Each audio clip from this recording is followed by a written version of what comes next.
Africa Content TV. لم يلدوا ما كان يشبع في ذاته أحد ما كان يشبع في ذاته أحد. àdúà la wá ṣe lọ́dọ̀ Dr. Ahmad Al-Fulani ìní náwó látàárọ̀ owó ní ná látàárọ̀. Allahu Akbar. Sumafa. Lam yulad wa lam yalid. ọ̀nẹ́jà lánàá mo ní pààrí ọ̀ka ìpààrí ọ̀wà ká ẹja ní. Ma kana yushbi'u fi dhatihi ahadun. ẹ jàmá ẹ kíbò sí ọlọ́pàá Allahu Akbar. Ala ya latifu lakal lutifu. àwọn náà wọ́n pè wá yìí àwọn ya Latifu wọn la wá báyìí. Ala ya latifu lakal lutifu. ajẹ́tùmọ̀ bí mo lè máa tajà kí n máa dín pọ́pọ́ọ̀fù ìwọ náà máa dín pọ́pọ́ọ̀fù abáláyé ni tẹnìkan ju tẹnìkan lọ. Ala ya latifu lakal lutifu. ajẹ́tùmọ̀ bí o lè jẹ́ àfa kémi náà jẹ́ àfa àlùbáríkà ó dura lọ́gbọ̀dọ̀ ó gbọ́dọ̀ dura wọn lọ kọ́dà ìwọ lè má kéwú kọ́ ọmọ jẹ́ àfa o lè má kéwú wọ́n sì máa pè ọ́ láàfa bàbá sì ní o kí àlámtàrà kéfà tó máa ṣe pé àfa náà wọ́n sì máa pè ọ́. Ala ya latifu lakal lutifu. ẹ̀yin tá a wá bá lálejò lónìí. Fa anta latifu minka yashmuluna lutifu. ọ̀rọ̀ a máa dùn ún sọ jura wọn lọ ayé a máa dùn ún gbé jura wọn lọ. Dr. Ahmad Al-Fulani àfi ká máa fọ pẹ́ẹ́lẹ̀ kò rí báyìí lánàá. Idha nasartu shu'uni min bidayatiha. Dr. Ahmad Al-Fulani bàbá wo àná wa ìjẹta wa ìjẹrin wa báyìí kọ́ lórí tòun tó gún tòun tí wọ̀sọ̀wọ̀sọ̀ gbogbo ẹ̀ wá ní lónìí owó wa dé lójú ọ̀nà kéwú ọlá wa dé lójú ọ̀nà kéwú ipò wa dé lójú ọ̀nà kéwú. Al-Fulani òní gangan tayọkọ máa dúpẹ́ kọ́dà bẹ́ẹ̀ bá ní ẹ̀ Al-Fulani wo wọ́n sábẹ alhamdulillahi rabbil alamin ibi ọ̀ ń lọ lóde yìí. Idha nasartu shu'uni min bidayatiha ila nihayatiha alhamdulillahi. ẹ sì wí bẹ́ẹ̀. Ila nihayatiha alhamdulillahi. Al-Fulani wo àná Dr. Ahmad Al-Fulani ó wò jẹta Dr. Ahmad Al-Fulani ó wò gbà tó ń fẹsẹ̀ rìn. Wala azalu aqulu kulla hin ala. Al-Fulani ló ń bá wí. Ma kunta taf'alu bi alhamdulillahi. Al-Fulani. Ma kunta taf'alu bi alhamdulillahi. Kò sí ní tọ́yẹ kọ́ máa wí tayọ tó ní àwa ṣe ẹ ṣàdúrà fún wa. Wala li fi'lika lil insani min sababin. Al-Fulani iṣẹ́ wo la ṣe. Yaqul. bọ̀ ajẹ́tùmọ̀ rí iṣẹ́ wo la ṣe táwọn kan ò ti ṣe. ìrìn wo la máa rìn àwọn kan rìn lánàá. ìwà wo la máa wù Dr. Ahmed Al-Fulani táwọn kan òwú tó dájú bẹ́ẹ̀ lọ a máa gbé wáyé ó lo tiẹ̀ yóò da ó lo tiẹ̀ yóò rọrùn ó lo tiẹ̀ ayé ó mọ̀ pé wọ́n ní ó mọ̀ bọ̀ wọ́n mọ̀ pé wọ́n lọ ń bọ̀ àwọn kan sì wà nínú ayé wọ́n máa lo ẹnì kan níwọ̀n tí wọ́n lọ. ولا لفعلك للإنسان من سبب. àwọn àbàdàn yìí wọ́n ti wá fẹ́ràn ọ̀rọ̀ Ọlọ́run púpọ̀ láti bí a ti bẹ̀rẹ̀ àwẹ̀ ní ẹ̀ẹ̀kan mo lè kó Ìbàdàn yìí ni lánàá yìí ń bẹ́ẹ̀ Islam mo kó bẹ́ẹ̀ Islam wa lọ oníkànkà lọ́dọ̀ bàbá wa Arádẹ̀mí àwa ń lọ wọlé ànákàn wọn náà ọba tó di Sunday ní sẹ́ àwa ń lé Adédìbú àtúnkù ń lé Adédìbú dé à ń lọ agbowó àwọn Ìbàdàn yìí ìlú Ìbàdàn yìí Ọlọ́run ò ní jẹ́ fún. ولا لفعلك للإنسان من سبب. gbogbo ẹ̀yin ọmọ akéwà fà Dr. Ahmed Al-Fulani ẹ̀dínà. يقول منك جزاء الحمد لله. kọfẹ́ wọn àfà ni. يقول منك جزاء الحمد لله. kò sí tábà gba kò sí ti Dr. Ahmed Al-Fulani ọmọ ìwé nìsín tọ́ka ọdún ìwọ́lọ́hún mo dúpẹ́ ìwọ́lọ́hún mo dúpẹ́. يقول منك جزاء الحمد لله. nígbà kan lọ lé kéwù ọmọ pé yóò rí báyìí. يقول منك جزاء الحمد لله. Dr. Ahmed Al-Fulani ìgbà kan ní ṣẹ̀ṣẹ̀ ń wá network ṣé gílò ní lò ní àbẹ́ MTN àbí kìíní kan Ọlọ́run wò ó ràn pé ẹ̀mí tí mo mọ network tó lò. يقول منك جزاء الحمد لله. mo wá bẹ́ẹ̀ bí Daniel Al-Fulani láyé lónìí àfitọ́ ọba wo tẹlifíṣọ̀n àfitọ́ ọba gbọ́ rédíò ọ̀tá lónìí Al-Fulani. يقول منك جزاء الحمد لله. Al-Fulani máa ń bẹ láàrin ọ̀tá àfẹ́jọ́ ọba tún lo fóònù yóò dáa fún ọmọ ìyá mi àfẹ́jọ́ ọba tún lo fóònù lónìí Al-Fulani báyà wọ́n ń pè é lọ́wọ́ ní ìsáàmù kan wò ní sìn kọ̀ wá ní rí báwọn kọ́tọ̀ ọmọ pọ̀ èmi ọ̀rọ̀ gbọ́n tó lè dá o ọ̀tá ọ̀pọ̀ o ẹnu tí ń bọ̀ ọbẹ̀ lọ́hùn pé ọ̀tá rí ó pọ̀ sí i. آمين. àmọ́ ló wọ́n wọlé alájí àgbà yóò wọlé Sheikh Tajul Adabi yóò wọlé bàbá wa Ajíyọ̀bí ọjọ́ yóò wá wọlé bàbá wa Oníyẹgí ọlọ́wọ́ wọlé wọn wá sí àgbáyé àwọn ọ̀tá rẹ̀ àti tèmi àtẹ̀ntọ́ bá a sáábí ọlọ́wọ́ dà kẹ̀kẹ́ tí wọ́n lágbàdo àti wọ́n mọ̀ ọ́.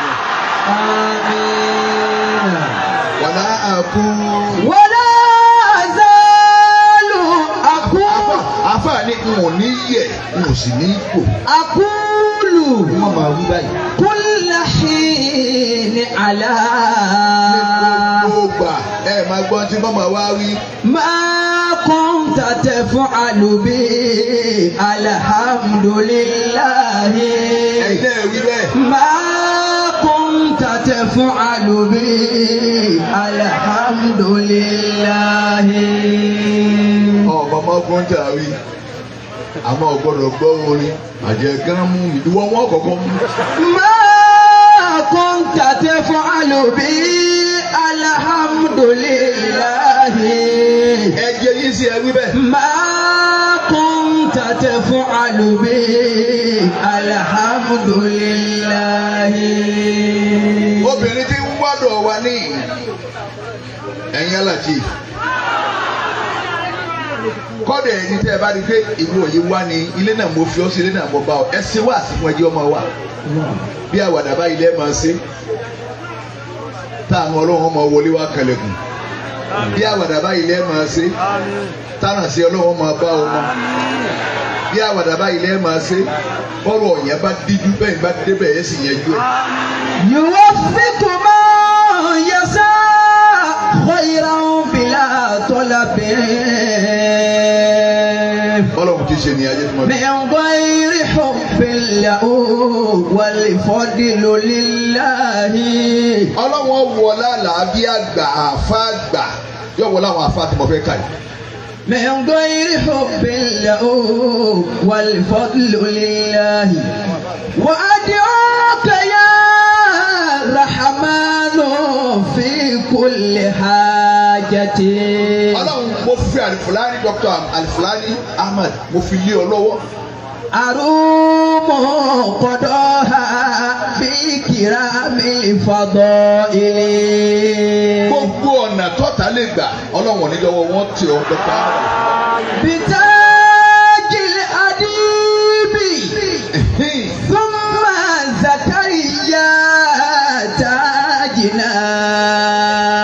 bàbá wa àfa àgbà nu tó ṣe pé àfa àgbà àwọn tó bí àfa àgbà kọ́ ni wọ́n mú àfa àgbà lọ lé kéwú gbogbo wa yìí wọ́n mú wa lọ lé kéwú ni àmọ́ àfa àgbà wọn ò mú lọ àfa àgbà wa òun ló rí bàbá wa lájẹ́ àgbà báyìí pé ilé yìí yàtọ̀ ní gbogbo ọmọ ẹ fún mi lọ́mọ yìí kí n máa kọ́ kéwú bálá bí bàbá wa lájẹ́ àgbà ṣe lọ́dọ̀ àfa àgbà mi.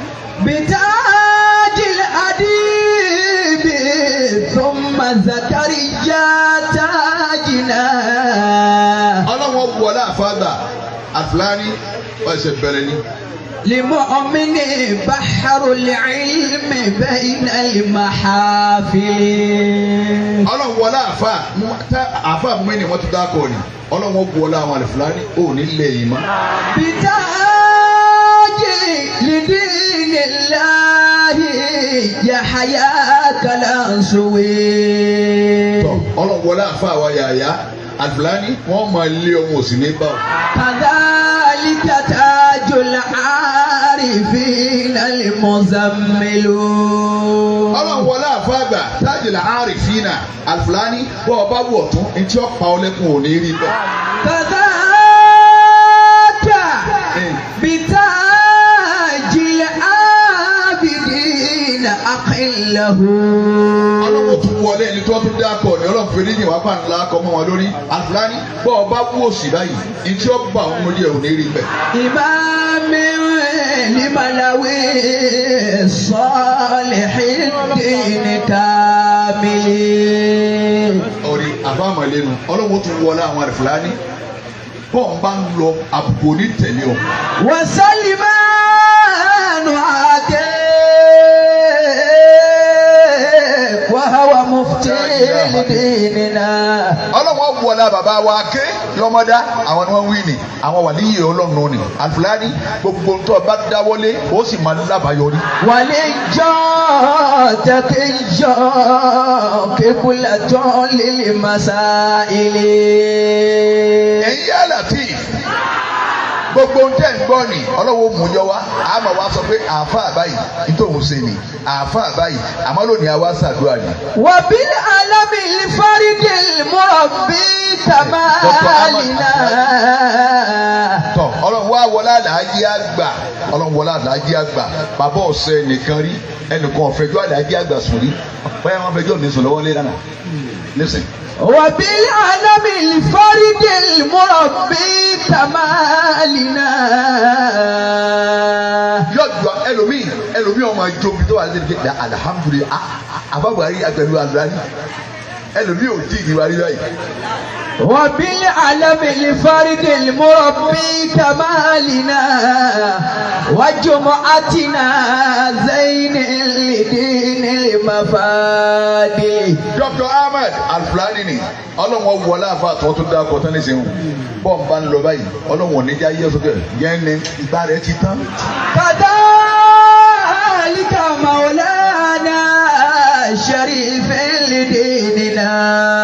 ọlọ́wọ́n wọlé àfa Sharif Dr. Ahmad Alifulani bọ́ọ̀ bá fẹ́ gbàmù ayé kọ́nà bẹ́ẹ̀ yẹn bá gbọ́ ọmọ kọ̀ọ̀kọ̀. بشير بشير. ọmọ kọ̀ọ̀kọ̀ wọn bá tiẹ̀ lónìí gbogbo wa la sẹ̀rí a ti sẹ̀rí tó yẹ pé tá a bá wá rántí ẹsẹ̀ wa máa wọ bẹ́ẹ̀ mo ti ṣe báyìí rí ọ̀run forí jì mí èèyàn wá ní serú ẹ̀ mọ́ bọ́ọ̀ bá ń gbọ́ nǹkan kẹ́kọ́ náà má bọ̀ gbọ́ kí ló fẹ́ gbọ́ ẹni tó bá rẹ̀ ló jẹ́ jù láyé òun ẹni tí ń jí tí wo kí ni Facebook ò sí بشير بشير الخلق فخر المنازل. Dr. Ahmad Al-Fulani bẹ́ẹ̀ bá fẹ́ kú pì í tó bá fẹ́ lẹ́jẹ̀ rúru kọ́mọ wo Facebook ní gbogbo ìgbà. أيا مفخر الأرباج يوسف الذي. Bàbá gbogbo ẹ̀ ọ̀dàgbọ̀ Yusufu. أيا مفخر الأرباج يوسف الذي. Ẹ̀yin àlàtì ọlọ́wọ́ wọlá bàbá lágbàjì ọlọ́wọ́ wọlá Musa Wárìsì ìjọ yín kò ní tú. أيا مفخر الأرباج يوسف الذي. Bó ti rí nù. سماء بالتقى والحق كنز المنازل. جبال العلوم. Òkè gbogbo mímà. يا إمام ذوي الأمان. Kí ló mọ̀ tó ń gbé kí ló mọ̀ tó ń pẹ́ nìkan ò tó ọ kí ló ní tó ń pẹ́ nìkan ò nírú ẹ̀ ọ̀rọ̀ ọ̀tàkọ́ yìí not how long but how well. لمن بلغ الشنآن في الدين كامل. Ó ní mo ti wà ní Liberty yìí ó ń kéwu lọ́wọ́ ni kí ló wá ṣe ó ti wà ní Liberty ń kéwu lọ́wọ́ ni sẹ́ ìwọ tó wá wà ní Liberty kí ló ṣe. وموسى كليم الله الفعل الذي. Bàbá wa ló mọ́tànù Musa Alifánla àwọn lè kọ́ òkúta ní kéwu ṣe sì nínú ọmọ kéwàá dàjí àgbà náà ni wọ́n. هوى كل فن العلم من دون باطل. Gbogbo àwọn bàbá táwa ń kà lẹ̀ ìjẹ́ bá rí wọn wọ́n pé mímọ̀ wọn pamọ́ wọn èsè fáàrí mímọ̀ wọn ọ̀rọ̀ máa lọ wọn àwọn èèyàn náà máa gbé bàbá wa fáàlà ní lọ bàbá wa kí ló mọ́ dá àwọn lọ kìí ṣe irú kéwù tiẹ̀ tó kétọ́ ya wèrè tí ọ̀sẹ́ni tó lè sọ̀rọ̀ sí ẹlòmíì gan òkéwù ẹlòmíì kéwù gan ń ṣépè lẹ́nu ẹ̀ òun náà tó wá ń pèrè ẹ̀ láàbà. كذا عابد الرحمن أول مرشد. Baba le lagọ baba le lanu ni ha first missioner èdè mẹ́ẹ̀ẹ́dọ́gbọ̀n làwọn gbọ́ baba le la inú ọmọ kéwà ládìí àgbà ẹni ó gbèdè baba le la ó sì ma baba le la ìlú tó bá dé bó bá ṣe pé ọwọ́ lù ní gbogbo yín wá ń kó pé èkó láti wá gbọ́n tí wọ́n ń gbé ní meeting the conference la wá ṣe yìí sí ẹ mọ́ bá wá lò tí baba le la pé anakunla látàná tá a ti di àgbọ̀ tí wọ́n sàn dá gbogbo ẹ̀ pọ̀ ni wọ́n sì ní conference mẹ́rọ̀ là bàbá yẹn lọ́gbẹ̀ ẹ máa lọ sí ìdájí yìí bí wọ́n bá dé conference ní ètò pé gbàgbó mi òun kó lomi yóò fi dáhùn gómìn ní wa ni mo jẹ́ kàn bẹ̀ bí bàbá rẹ̀ bá ti mú mi báyìí tó pè mí ìtẹ́ òkú kọ́sẹ̀ pé yóò ní wọ́n apply ikọ́ yẹn pé ẹ kàn gbọ́ tí bàbá lérò ọmọ pé ẹ jẹ́ ǹjẹ́ mo ń bọ̀ ayé àti ǹjẹ́ mi lọ yóò mọ̀ sùn ní China lọ sí. كذا عابد الرحمن أول مرشد. Bàbá wa lè la àwọn ni wọ́n ní gbogbo ntàwí ni wọ́n gbé gbogbo ẹ̀ lọ ẹ̀rí ni ojú dá gbogbo ẹ̀ wọ́n gbé lọ. لأنصار الإسلام من جاي عاقل.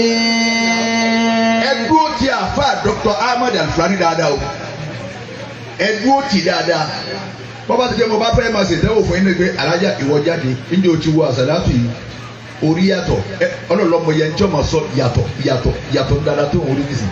فوالله لن أنسى أخاك جخدرنا. àdúrà àfa yín ní ìṣe lọ́wọ́ ọlọ́wọ́ wọlé bàbá wa Kadiru akọ̀ kági Dr. Ahmad Al-Fulani ojú òní tì ọ́. كثير الفنون نجل الصلاح المفادل. Al-Fulani gbogbo ọmọ tó bá bí ayé wọn da ju tiẹ̀ lọ. آمين. أجلست أنسى قبلة للمعارف المؤرخ في الإسلام. gbogbo ntọ́lọ́hún lè sọ àbùkù dà gbogbo ntọ́lọ́hún lè sọ àpàdà sí ibú dà Al-Fulani Dr. Al-Fulani oníṣẹ́lẹ́yẹ. حل المشاكل وذا شيخنا قاموس في العلم آدم الألوري. àwa débi gbàǹkọ gbì ọlọ́nkọ wọlé baba lágége ẹ̀wù gan kọ́mùsù lè ilmi dictionary kéwù. آدم الألوري dáadáa baba wa lágége. ذو التأليف مرد البواتل. baba ní mímọ̀ ni wọ́n ń sọ̀rọ̀ rẹ̀ ọlọ́run wọlé ṣe àdámà. Dr. Ahmad Al-Fulani o ní nàkàtà kó tó máa rí mi. إمام خطيب المسجد المتفنن مدير لمركز الحقيق المفادل. kò sí olú ẹ̀rọ bá ṣe ní bàbá lágége wọ́n ti mọ̀ pé Markaz náà lè ń wí ni. إلهي فرحم وزد فيض نعمه. ọlọ́mọ akẹ́rẹ́ bàbá làdí àgbà. بهذا فراديث لكل فضائل. ọlọ́mọ aṣáánú bàbá wa làdí àgbà. آمين àwọn tó bí àwa náà tí wọ́n bẹ wájú ọlọ́run ló ń bá wa kẹ́ wọn. آمين ọlọ́run bá wa kẹ́ wọn. آمين ọlọ́run bá wa yááfì wọn. آمين. ẹ máa wá dúpẹ́ lọ́dọ̀ ọlọ́run tó fi yín sójú ọ̀nà tẹ́ wa yìí. a'udhu billahi minash shaitanir rajim.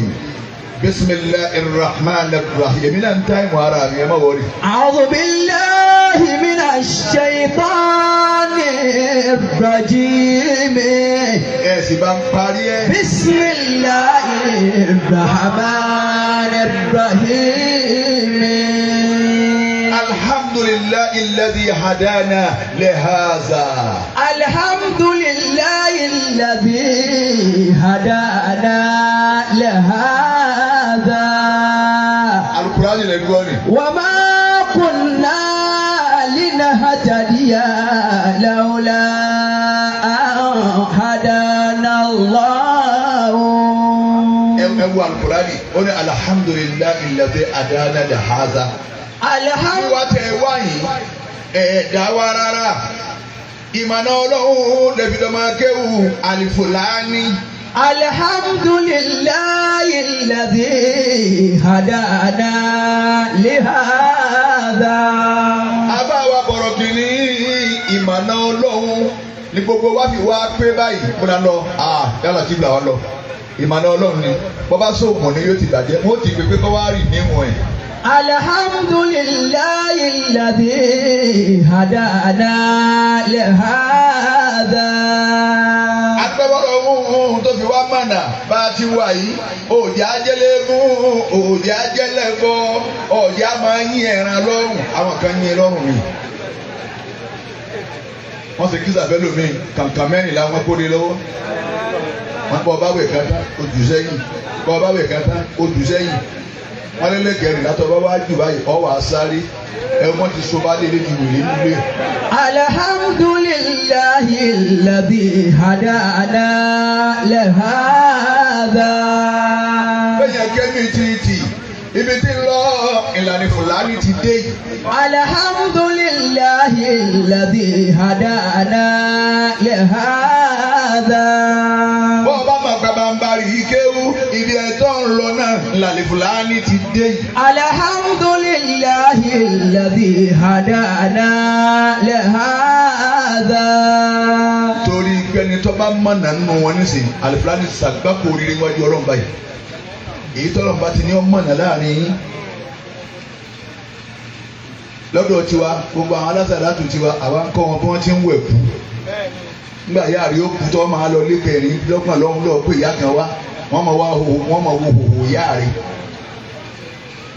ọkọ̀ bá ti ń wẹ̀ kú ni gbogbo ẹ̀ láfa yín ọkọ̀ yìí bí wọ́n ti ń wẹ̀ kú ìwẹ̀ ẹni náà ní bọ́ bá fẹ́ wẹ̀ jẹ́nẹ́bà ìwẹ̀ kan náà ni àníyàn ló yàtọ̀ ẹ̀jẹ̀ ìbímọ nìbáàs bọ́ bá fẹ́ wẹ̀ olùkójì ọjọ́ tó ti mọ ẹ̀jẹ̀ tí wàá dá wàá fẹ́ wẹ̀ tọmọ wàá kírun bó ti wọ́n ti ń wẹ̀ kú náà lọ́ọ́ wẹ̀ àníyàn ló yàtọ̀.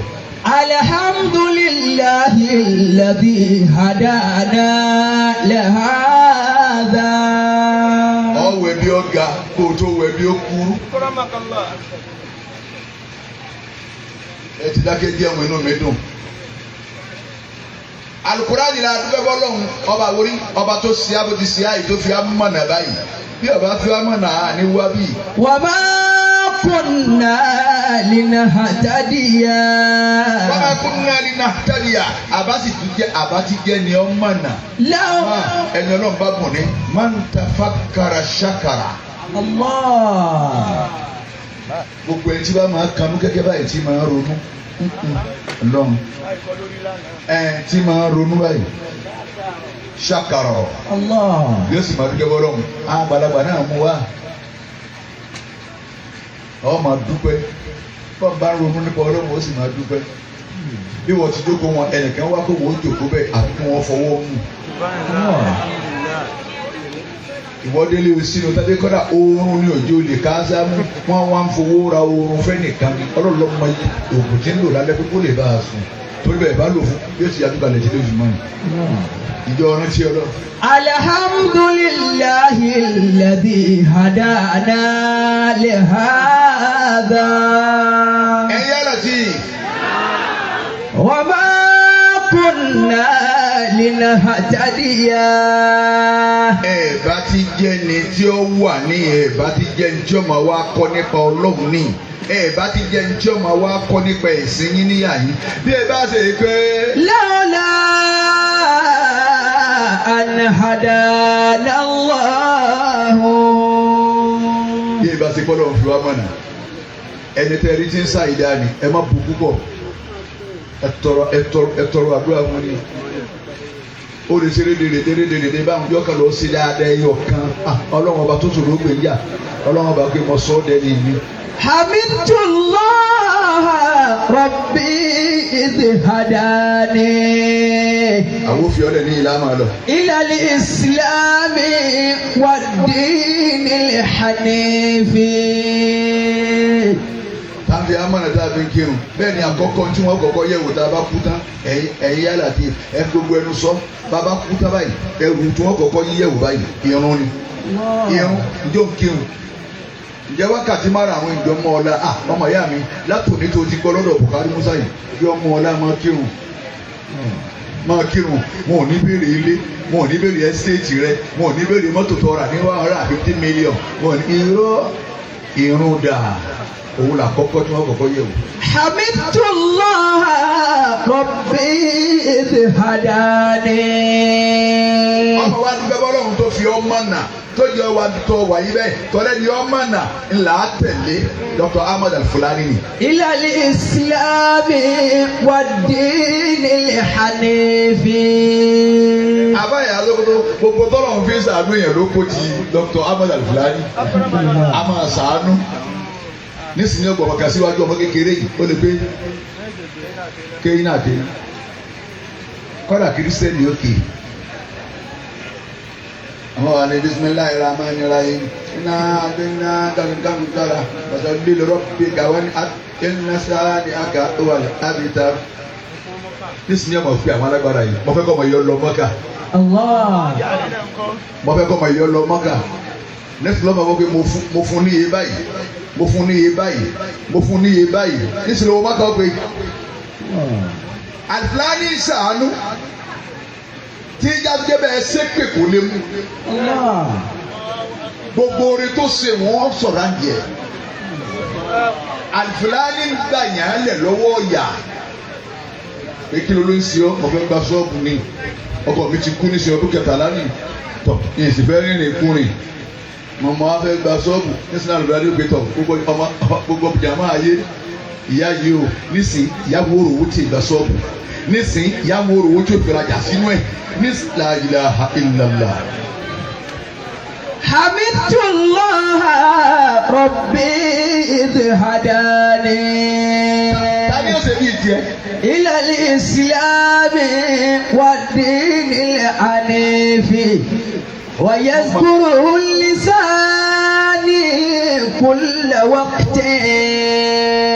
Tani o ṣe bí tiẹ̀ àbárí ọjọ́ mọ́ínmọ́ín àbárí ni wọ́n fi ṣe tó ń bá ń wò lẹ́ẹ̀dẹ́ báyìí tó bá pọ̀ wọn náà ìmọ́ínmọ́ín ni kò sí ìyàtọ̀ àbárí ọjọ́ mọ́ínmọ́ín. ويعرف الفؤاد كل حين. máa bá tiẹ̀ lọ Buhari Musa náà ń bá tiẹ̀ lọ Mọ̀rọ̀kìnní ń bá tiẹ̀ lọ gbogbo ẹ̀yin àbá ẹ̀jẹ̀ kan kó máa bá tiẹ̀ lọ. أيا حاسدا لي pé wọ́n tó ń ké ìta mi ò ní sẹ́ méjì àfi ké ìta ìlú Buhari. على نعمتي. lórí oore tọ́lọ́run ṣe fún mi ni ó sì ń bínú oore kọ́lọ́ lẹ́yìn ni bọ́ba àdúgbò dé ìyá ọ̀kọ̀ọ̀kan yàgbá ìdí àá níyìn ni táǹtún lè léyìn oore kan ni. أيا حاسدا لي على نعمتي. wọ́n bínú wọn náà nulẹ̀ yín wọ́n bínú rẹ̀ nu ẹbí yín má ṣe pè bẹ́ẹ̀ ni gangan ṣé wọ́n bínú rẹ̀ náà ìwọ máa kọ́ lọ́run tó orí ìwọ ló ṣe ìwọ ni wọ́n bínú o ọlọ́wọ́n tó máa wá dọ́ọ̀bù oore tiẹ̀ tó ṣe fún ọ ẹ máa wo gan àfa ni mo pè wọ́n tó ń ké ìta mi èmi náà wí bẹ́ẹ̀ èmi Buhari Musa wọ́n tó ń ké ìta mi mo pè ọ́. أتدري على من أسأت الأدب. ìjọ ọgbẹni tó ń ké ìta Dr. Ahmed Al-Fulani àwọn afa wọn mọ Ọlọ́run fún alágbàríkà àwọn afa. آمين. àtàdírí aláàmánì àṣàtàlà àdàbà. أتدري على من أسأت الأدب. ó ní mo fẹ́ bí ọ ní bó o ti ń ké ìta mi tó yẹ pé n tí ì ṣe lọ ń sọ pé mo ṣe ìrìn tí ìrìn ló kúrọ́ fáyé pé mo rìn àmọ́ mo wá gbọ́dọ̀ Ọlọ́run fáyé ọgbà ọgbọ́ ẹnu tí mo bá fẹ́ bí ọ ní pé ǹjọ́ ọmọ àtàdírí. أتدري على من أسأت الأدب. tó o ti jẹ́ ìmáàmù náà má bínú ẹ̀ tí ń bẹ lẹ́yìn Ọlọ́run ti gbé wọ síbẹ̀ ní kí ló kù tó wá. أسأت ọwọ́ ń ṣe àyídá. على الله في حكمه. Dr. Al-Fulani afa wa ń fẹ́ ni wọlé sí i asa'ata ala Allahi fi hukmihi ọwọ́ ń ṣe àyídá sọ́lọ́mù níbi ẹbí ẹ̀tọ́ dá ó rí wọlé ọba tó lè gbé táyé ibi ìfẹ́ náà ló wáyé táyé náà ìlú ó sì mú kẹ́hìndé ó sì dá lọ́lá táyé wá ń ṣe yẹ sà. أسأت على الله في حكمه. ìdájọ́ Ọlọ́run ta ni òbí léèrè ìyáálé ti débẹ̀ ọgbọ̀n ọdún ni bó wọn ọmọ ti dùn tó wọ́n sùn bàbá di lálẹ́ ìyáálé ọmọ ọdún ló dé ọkùnrin yóò tún gbé ní ìlú ìwọ ló kò sí ó tiẹ̀ tó kò sí ọmọ níwọ̀n ìnira gẹ̀gẹ̀ yìí wọ́n ti wọ́n ti yìí. أسأت على الله في حكمه. ẹni bá gbọ́ Buhari Musa dáadáa ẹni sallallahu alayhi wa sallam. كأنك لم ترضى لي ما وهب. èyí ṣe ìyáálé ní ọgbọ̀n ọdún ni ìyáálé máa bọ́ lọ́hùn sọ́bà ìyàwó rẹ̀ dédé àkọ́kọ́ náà tí wọ́n kó bọ̀ òun dé ìbẹ̀ta lónìí. ọ̀pá kan ṣoṣo tí wọ́n fi ń kó bọ̀ wọ̀ yìí náà wọ́n kó bọ̀ òun wá tóun bíbẹ̀ ta yìí. kí lẹ kọ́ lọ́hùn láàrin àwọn méjèèjì kí lẹ fẹ́ kọ́ lọ́hùn. kí lẹ kọ́ lọ́hùn. òun dára ni. أسأت على الله في حكمه. ọmọ ọ̀dọ̀ tẹ́ ẹ gbà níjọ́ tẹ́ ń bí àwọn ọmọ yín òun ní pọ̀ wọ́n òun ní máa pé wọ́n máa sunkún mọ́ la ìlà ó lè ti pé lọ́dọ̀ rẹ̀ làwọn ọmọ yín ó ti dé yàn. أسأت على الله في حكمه. tálọ́ bẹ sọ ń kọ Ọlọ́run kí ló ń bínú sí bẹ́ẹ̀ nìkan bá ga jù ọlọ́mọ bínú bọ́lọ̀ ń bá sínú bẹ́ẹ̀ nìkan má bínú bọ́lọ̀ ń bá ṣe rere bẹ́ẹ̀ nìkan má ìgbé gbà náà á pèlè ìlú náà sí wọ́n jọ máa bá wọn fà á.